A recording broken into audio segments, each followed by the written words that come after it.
Hi, I'm Abby. Welcome to my New York City kitchen, where today we're making buckwheat banana bread. So I have a lot of my normal fixins for banana bread, but we're going to make a gluten-free version today with buckwheat flour. So buckwheat is a naturally gluten-free whole grain. It's been ground down to make our flour.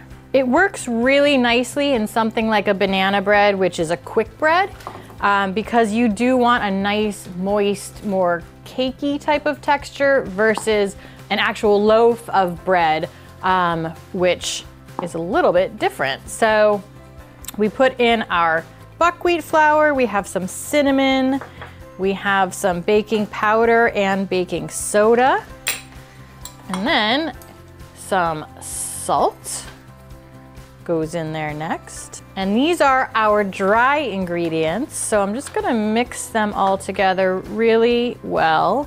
We want everything to be incorporated throughout so that when we combine it with our wet ingredients, we don't have to worry about pockets of things in our batter. There we go. Just put this to the side. Here comes our bananas. So I've got 3 bananas here, and I'm just gonna start to smush them up with a potato masher. That's right, potato mashers are not just for mashing potatoes. They're super handy for mashing bananas, beans, lentils, all sorts of good stuff. And if you don't have a potato masher, you can use a fork or a large spoon or even your hands. All right. It's looking pretty good here. So next we're gonna add the rest of our wet ingredients. So I have an egg that was beaten. I have some olive oil.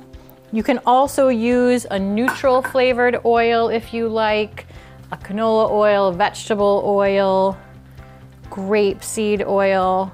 They'll all work really nicely.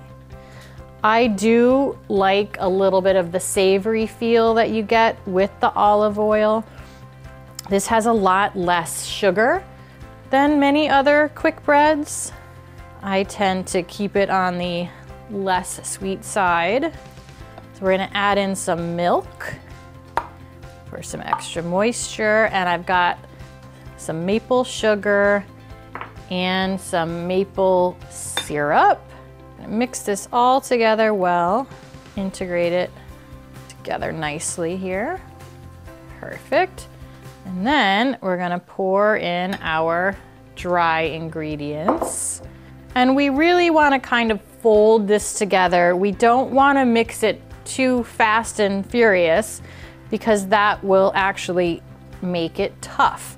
It adds more air, pockets of air, and then the crumb on your buckwheat banana bread will be a little bit tougher. We want it to stay nice and moist.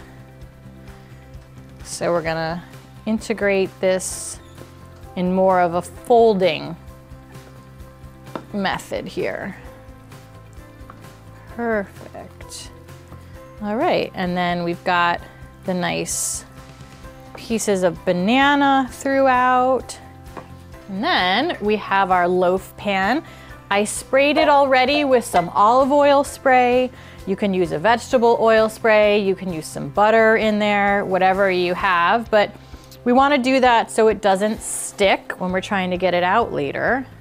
And then we're going to pour this right in there. There we go. Very nice. Then I'm just going to kind of even out the top here. You can jiggle it around. There we go. And then it's gonna go into the oven at 350 degrees for about 40 to 45 minutes.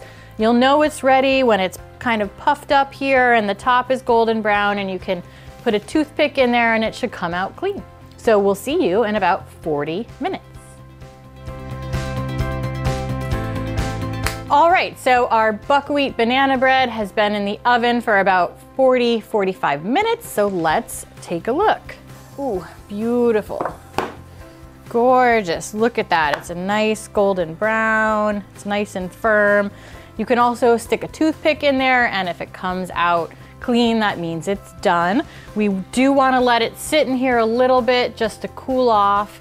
Then you can slice it right in the loaf pan, or you can pull the whole thing out and slice it off on a cutting board like this one. Serve it on its own for breakfast, for a snack, for dessert, maybe with a little whipped cream. But yeah, delicious, right? So once again, this is my buckwheat banana bread. I'm Abby. Thanks for watching my New York City kitchen, and we'll see you next time. Bye.